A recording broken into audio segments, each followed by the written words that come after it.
அரட்பெரும் ஜோதி கோடி செல்வம் தேடி வர குடும்பத்தில் குலதெய்வத்தின் அருள் முழுமையாய் கிடைக்க ஏப்ரல் 13 இரவு ஏப்ரல் 14 சித்திரைக்கனி அன்று என்ன செய்ய வேண்டும், ஏப்ரல் 14 அன்று சூட்சமமாக வாங்க வேண்டிய தெய்வீக பொருள் என்ன, முழுமையாய் இந்த பதிவில் உங்களுக்காக பதிவு செய்கிறேன்.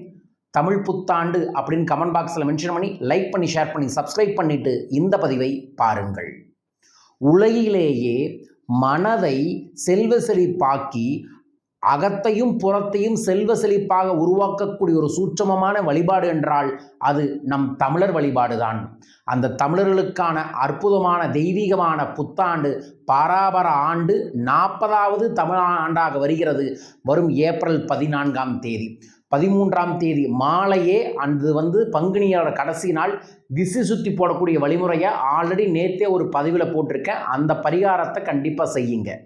13 இரவு பூஜை அறையை நல்லா சுத்தப்படுத்தி உங்கள் விளக்கு எல்லாம் நல்லா தேய்ச்சி சாமி படத்தை எல்லாம் நல்லா தேய்ச்சி வச்சுட்டு பச்சை கற்பூரத்தையும் மஞ்சளையும் கலந்து பன்னீரோடு கலந்து பூஜை அறை முழுவதும் தெளித்து விடுங்கள். அதற்கப்புறம் ஒரு பெரிய தாம்பழ தட்டு எடுத்து மா பலா வாழை இந்த மூன்றையும் வைத்துவிட்டு மல்லிகைப்பூ, அதற்கு அப்புறம் மிக முக்கியமாக ஒரு முகம் பார்க்கக்கூடிய கண்ணாடி, ஆபரணங்கள், நிறைய சில்லற காசு, நிறைய பணம் இருந்தால் வச்சுட்டு அந்த தட்டு நிறைய சந்தனம் திருநீர் குங்குமமும் வச்சு பூஜை அறையில் வச்சுட்டு இரவே ஒரு ஊதுபத்தியை எடுத்து அந்த கனிக்கு எல்லாம் காமிச்சிட்டு மனமாற உங்கள் குலதெய்வத்தோட மந்திரத்தை ஓம் குலதெய்வத்தோட பேரு நம வந்தருள்க எழுந்தருள்கன்னு சொல்லிட்டு இரவு போய் உறங்கிருங்க. காலையில் வீட்டில் இருக்கக்கூடிய மகாலட்சுமின்னு சொல்லக்கூடிய வீட்டில் இருக்கக்கூடிய பெண் முதல்ல கண் விழித்து பிரம்ம முகூர்த்த நேரத்திலேயோ அல்லது சூரிய உதயத்திற்கு முன்னாடியோ எழுந்து அந்த அற்புதமான தெய்வீகமான சித்திரைக்கனியை கண்ணால் பார்த்து குலதெய்வத்திற்கும் குருவுக்கும் பிரபஞ்சத்திற்கும் கோடான கோடி நன்றி சொல்லிட்டு அதற்கப்புறம் வீட்டில் இருக்கக்கூடிய எல்லார்த்தும் அதைய பார்க்க சொல்லணும்.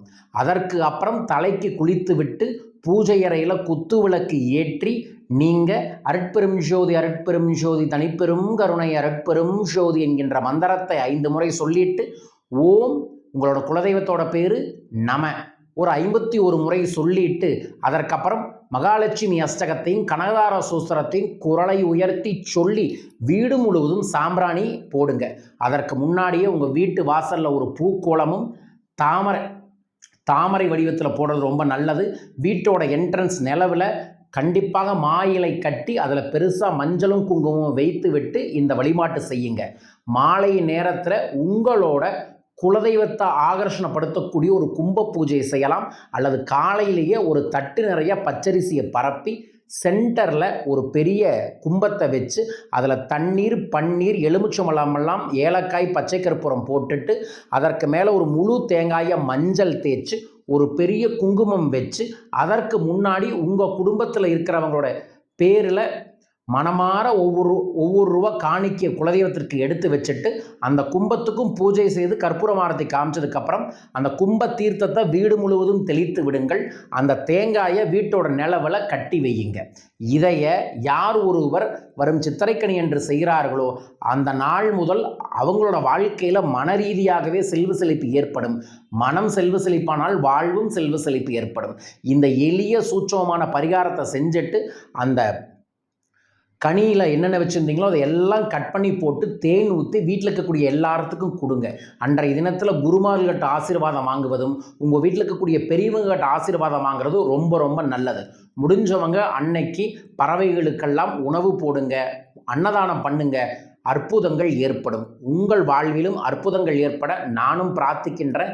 அன்றைய தினத்தில் கோயம்புத்தூர் அக்ஷயம் டிவைன் சென்டரில் சிறப்பு தமிழ் புத்தாண்டு செல்வ செழிப்பாய் அமைவதற்குரிய தமிழ் புத்தாண்டு பூஜையும் அதோடு சேர்ந்து உலக சித்தர்கள் தினக்கான பூஜையும் 27 நட்சத்திர ஹோமமும் நடைபெற இருக்கின்றது. அந்த பூஜையில் உங்கள் பேரை சங்கல்பம் பண்ணுங்க. அதிர்ஷ்ட தெய்வீக எந்திர கார்டும் புணுகும் பூஜையில் வைத்து பிரசாதமாக உங்கள் இல்லத்திற்கு அனுப்ப இருக்கின்றோம். உங்கள் பெயரை பதிவு செய்ய கிழக்கக்கூடிய தொலைபேசிகளில் தொடர்பு கொள்ளுங்கள். ஏப்ரல் 11 மற்றும் 12 சென்னை வர இருக்கின்றேன். சென்னையில் தனிப்பட்ட முறையில் என சந்திக்க உங்கள் வாழ்விலும் வியாபாரத்திலும் செல்வ செழிப்பை பெற நமது பயிற்சி வகுப்பில் கலந்து கொள்ளலாம். ஏப்ரல் 19ஆம் தேதி பெங்களூரில் நான் நடத்தும் கல்பத்திரு பயிற்சி நடைபெற இருக்கின்றது. பயிற்சியில் கலந்து கொள்ளுங்கள், வளம் பெறுங்கள். மேலும் விவரங்களுக்கு தொலைபேசியில் தொடர்பு கொள்ளுங்கள். மீண்டும் ஒரு அற்புத பதிவில் உங்கள் அனைவரையுமே சந்திக்கின்றேன். பிறக்கக்கூடிய அற்புதமான தெய்வீகமான தமிழ் புத்தாண்டு உங்களுக்கு கோடி கோடி செல்வத்தை வாரி வாரி வழங்க வேண்டுமென குபேரபீடத்து குபேரரை மனமாற பிரார்த்திக்கின்றேன். வாழ்க வையகம், வாழ்க பணமுடன். நன்றிகள் கோடி.